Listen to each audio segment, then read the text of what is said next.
Assalamualaikum warahmatullahi wabarakatuh. Perkenalkan, nama saya Afizal Khairuddin. Saya mahasiswa Politeknik Negeri Jakarta, jurusan Teknik Informatika, kelas 7A CBD. Saya hari ini ingin mempresentasikan apa yang telah saya laksanakan dalam praktek kerja lapangan saya, yaitu di Pusat Teknologi dan Data Pengendalian Jarak Jauh yang beralamat di Jalan di Pekayon, Pasar Rebo, Jakarta Timur. Pembimbing industri saya yaitu Mbak Yuvita Dian Savitri, lalu dibantu oleh programmer website di sana yang pertama Mas Robi, dan pembimbing PNJ saya yaitu bernama Ibu Ade Rahma. Pelaksanaan praktek kerja lapangan saya yaitu selama 3 bulan, yaitu pada tanggal 3 Agustus 2020 sampai 30 September 2020, 30 Oktober 2020. Di sini saya ingin mempresentasikan hasil dari praktek kerja lapangan saya selama 3 bulan, yaitu saya pengembangan website Pustek data tersebut dengan mengembangkan framework Laravel. Sebelumnya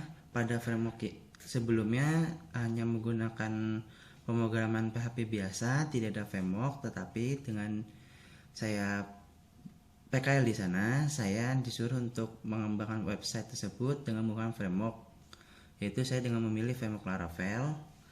Dan di sini adalah tampilan awalnya,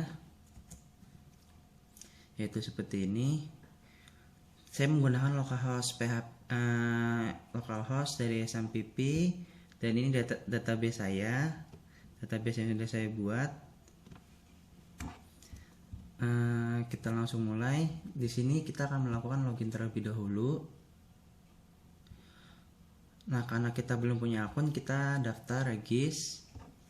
Kita masukkan Afrizal, emailnya.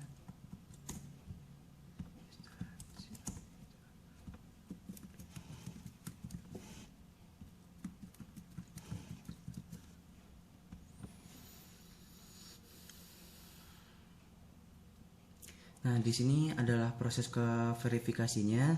Untuk verifikasi di sini kita harus memasukkan kode OTP. Yang kode OTP tersebut akan dibentuk oleh database, dan terlihat di sini ini ada kode activity-nya. Kita masukkan dulu.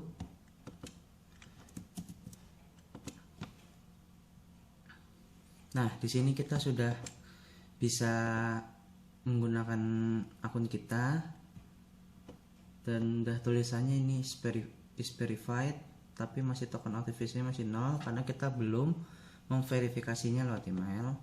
Kita masukkan lagi email yang kita daftarkan, passwordnya.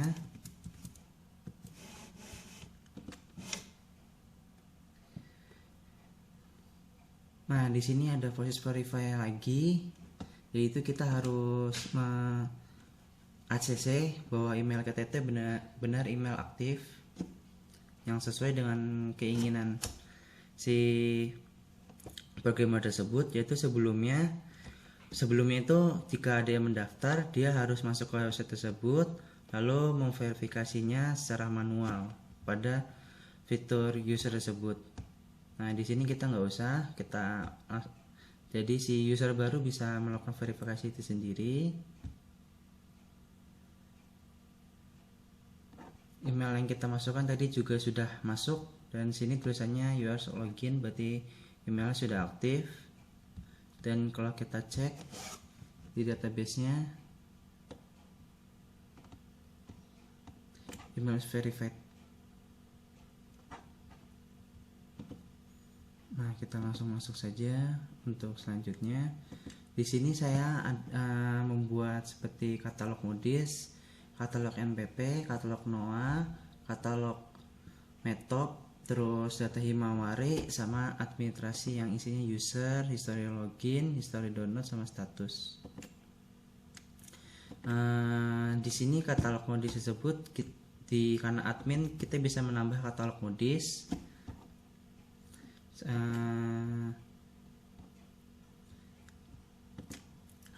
Misalnya kita tambahin file, kita pilih satelitnya, harinya kita tentuin,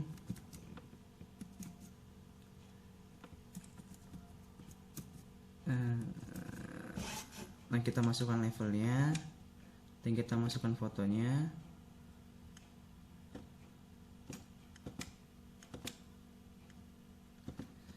Kita tambah katalog modis.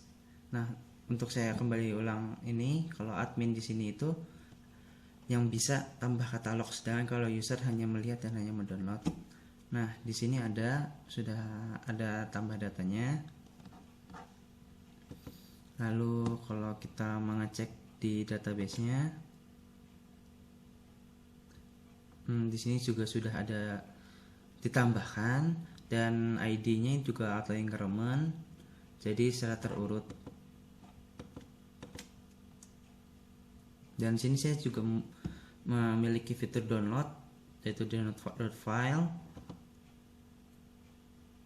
Nah, di sini akan muncul seperti berikut, bahwa file kita sudah di-download. Sama juga di katalog NPP, terus katalog NOAA. Ini kita juga terdapat fitur search, jadi kita bisa pilih misalnya dari satelitnya, dari level, nama level akan di search, akan ditemukan apa yang kita inginkan.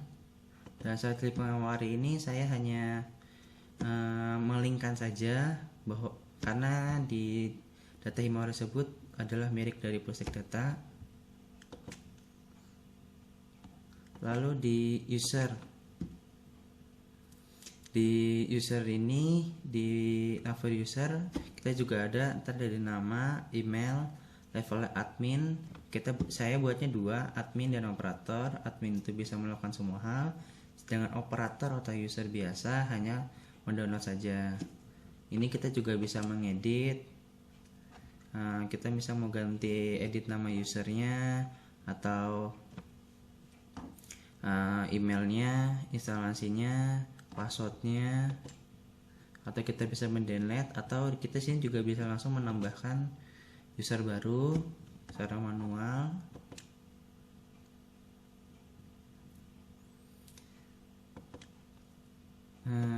Lalu kendala di sini adalah ada history login dan history download dan status. Status di sini adalah data yang aktivitas di website tersebut, seperti misalnya ada history loginnya, history downloadnya, atau aktivitas lainnya, itu akan bisa dipantau di status.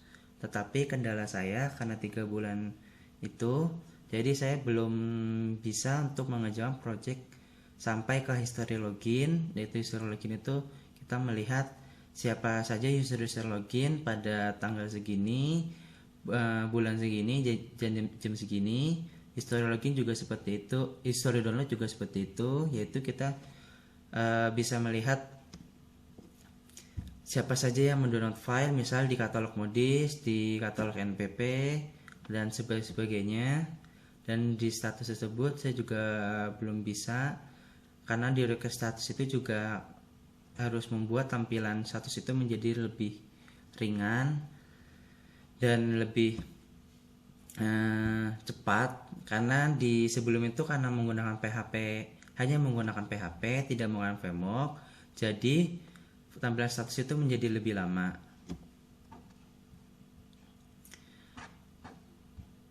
Dan saya ingin menambahkan lagi bahwa di sini di Laravel tersebut juga ciri khasnya itu ada database migration-nya tersebut. Jadi kalau misalnya terjadi perubahan database, seperti misalnya di tabelnya ada beberapa data yang ingin diubah, tidak perlu mengubah secara total, tapi cukup dengan melakukan,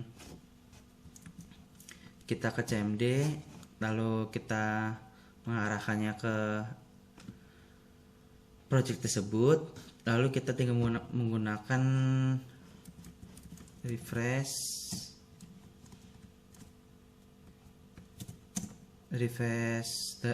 database. Nah, maka ntar kita tinggal otomatis akan merefresh semua data yang sudah kita lakukan.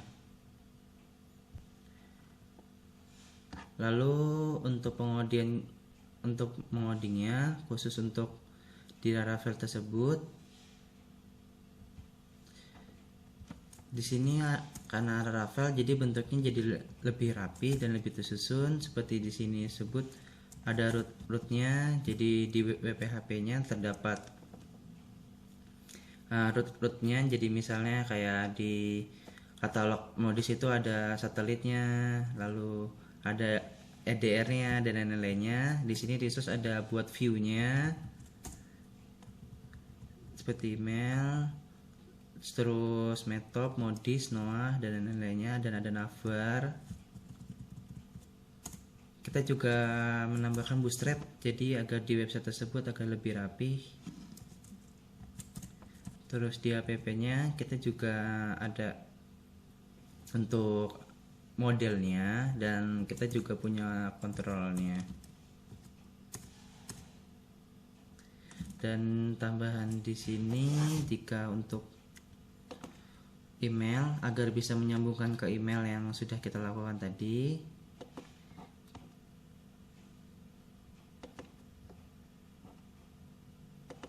kita tambahkan di sini itu formatnya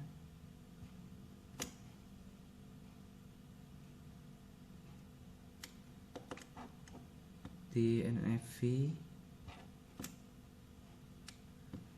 Nah, di sini kita juga mengubah database-nya juga jadi pustek data sesuai dengan database yang kita buat tadi. Lalu di sini kita juga tambahkan ftmpgmail.com. Nah, di sini kita bisa memilih, sebelumnya itu adalah stem.com, stemmail.com, tapi karena saya ingin menggunakan Gmail, jadi saya tambahkan saja, jadi saya ubah saja menjadi Gmail. Lalu username-nya sini untuk memverifikasi, jadi email saya itu pakai avijoko25. Kita masukkan passwordnya juga dan incrementnya TLS. Ya, cukup sekian dari presentasi saya. Kurang lebihnya mohon maaf. Wassalamualaikum warahmatullahi wabarakatuh.